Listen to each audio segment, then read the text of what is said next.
Hello and welcome to the Discover History YouTube channel, and tonight we're going to take a look at the armour worn by pikemen, in particular during the mid 17th century. So the period we're looking at really is the English Civil Wars, and as I always say, Worcester, where we're from, plays an important part in that war.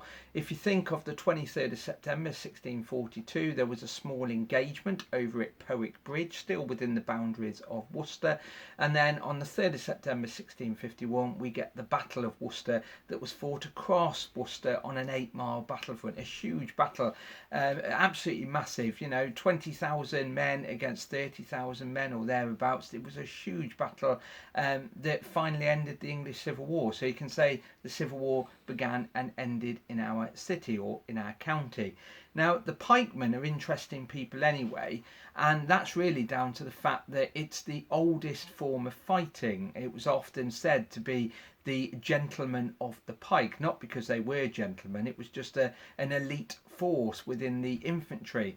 If you look at the history of pikemen, in a way it goes back to ancient Greece when you get the phalanxes, and they're using pikes of around about 30 feet long, huge massive pikes really that was being used, tipped with a bronze spike. And if you've ever watched any of the films like Alexander, you will see what I mean by a pikeman. But when it came to Britain, which is really in the Middle Ages, it was the Scots that took on and embraced the idea of pikemen, and they were using pikes much shorter, probably about 15 to 16 feet long. But we're concentrating on the English Civil War era, and that was the age when the pikes were anything between 16 to 18 feet long, with a metal and iron spike at the top used for doing the business, really, the stabbing into the enemy's face or throat.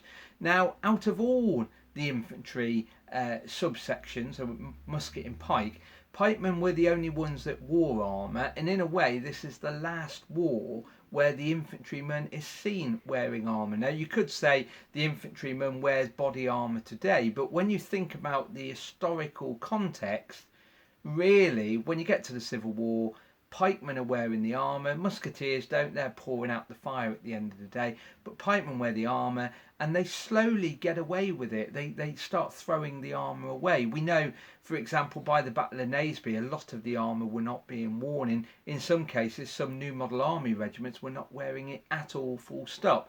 But when you start looking at the 1660s and the 1700s, the infantryman is not wearing it. So I always say this is the first, or this is the last major conflict where armour is being worn by the infantryman.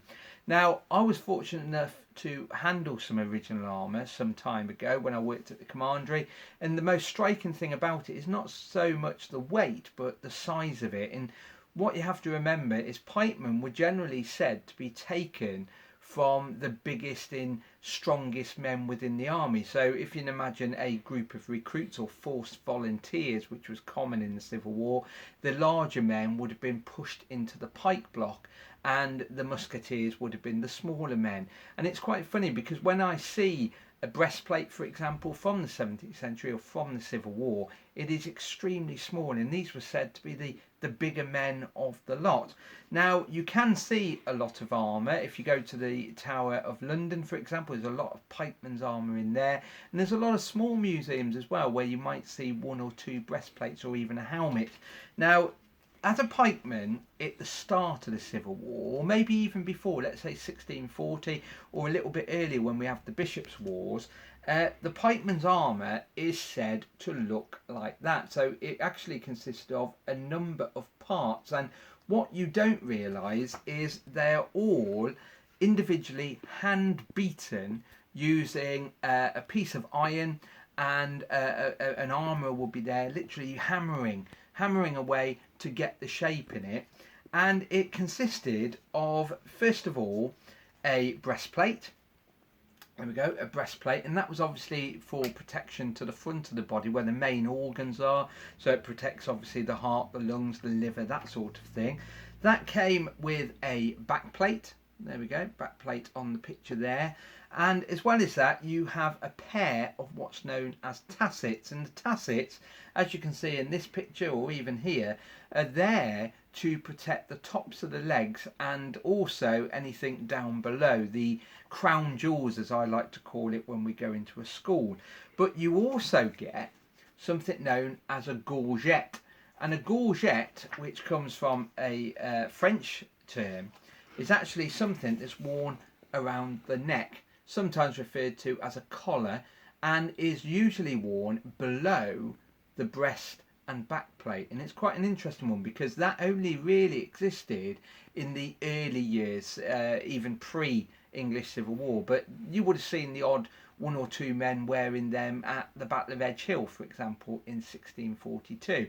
But as the war went on, like I said, armour was started to be thrown away, and there's a reason behind that, and it's the same reason is why castles disappear off our landscape, and that's down to the fact that the firearm, gunpowder, becomes the winning weapon in the battle.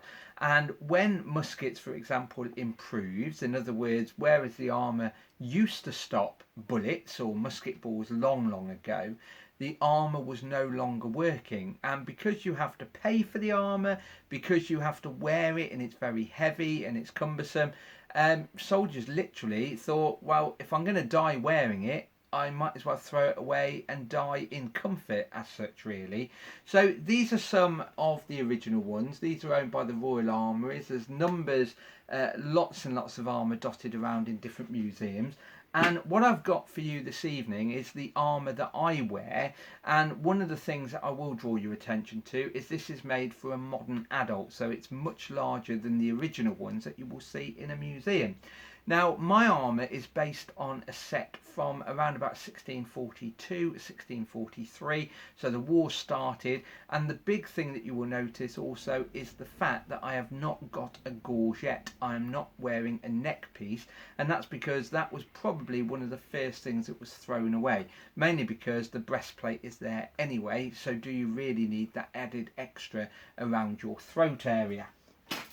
So, this is my set of body armour as worn by a pikeman at the time of the English Civil War.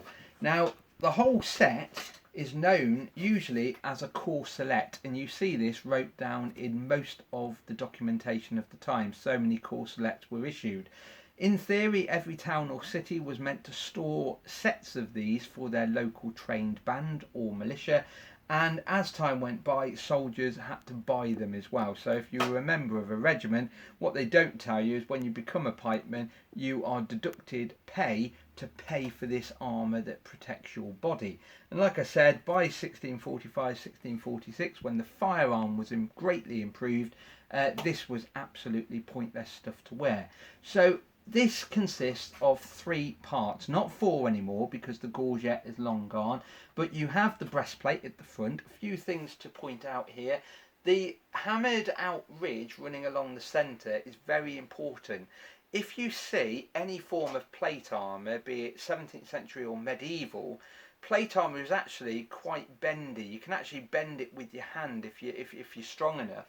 And by putting a ridge in the centre is a bit like the fluting on a lot of the German armour in the Middle Ages, which is often called Gothic armour. And by fluting it or by putting the ridges in, it does actually make it a lot stronger. I always like to draw a comparison with iron. If you think of, let's say, putting up a World War II shelter, if the iron was just flat, it wouldn't be that strong. But because it's corrugated iron, the ridges in it actually makes it stronger. The same can be said of cardboard, for example. If you see corrugated cardboard, that's much stronger than one layer of thin cardboard. So it's actually a strengthener down the centre. The breastplate, like all armour, is always rounded. So anything hitting it face on is designed to slide it away from the centre of the chest. So it's going to go off the body and away. These were meant to be tested like cavalry armour, so in theory someone was meant to stand there and fire a pistol ball at it, and if the bullet bounced off, it would then be issued, and you sometimes see a proof mark actually fired into the armour. It's not a common feature with infantry armour, but it's definitely a thing with cavalry armour. But like I said, you sometimes see it on there. The leather straps that go over the shoulder are individually protected by little riveted metal plates as well, to prevent the leather from being cut and making the armour fall off. So that's your breastplate. You also have the back plate that fits on the back, obviously, and that is designed to protect the back. Now, some people say, why do you wear less armour at the back? I like to say the less armour at the back is not just a practical thing, it stops your soldiers from running away, really, because they know if they face the enemy, they've got more armour to the front. But as you can see, the back plate is very simple. You don't need a ridge in it because it's not going to take the full impact of weaponry like the breastplate. I will also draw your attention to the little hook. You find the hook on most back plates in the 17th century, and that was nothing more than for hanging the helmet on when the pikeman was on the march, because this armour was worn. If you can imagine an army marching 15 miles a day, they had to wear this armour for those 15 miles. There was no taking it off and carrying it. If you do carry armour like I did to bring this in, it is actually quite heavy. When it's on, the weight is distributed across the body, and it's actually not too bad to wear. You do notice more so when you take the armour off how light you have actually become. And at the very bottom, if you remember what I was showing you in the picture, you actually have a set or a pair of tassets that are designed to protect the tops of the legs. Now, as a pikeman, that was all you needed. So there was no armour for the arms, no armour for the throat, no armour for the lower parts of the legs. And as I mentioned, as the firearm took over on the battlefield, and as the firearm got better and better, the armour was slowly disappearing. We know, for example, by 1645 it was normal to see pikemen just wearing a breastplate and a backplate. In other words, the tassets were long gone, and then over time even the breastplate and the backplate disappeared. So it's quite common to see pikemen literally just wearing their soldier's coat and no armour whatsoever, very much like a musketeer in fact. So that is your 17th century armour as worn by a pikeman in the English Civil War. And like I said, you could wear a gorget, but most of the time that had disappeared by the time of the Civil War. Now, your head was protected, if you were a pikeman, by a helmet, and there are actually lots of different types of helmet that was worn.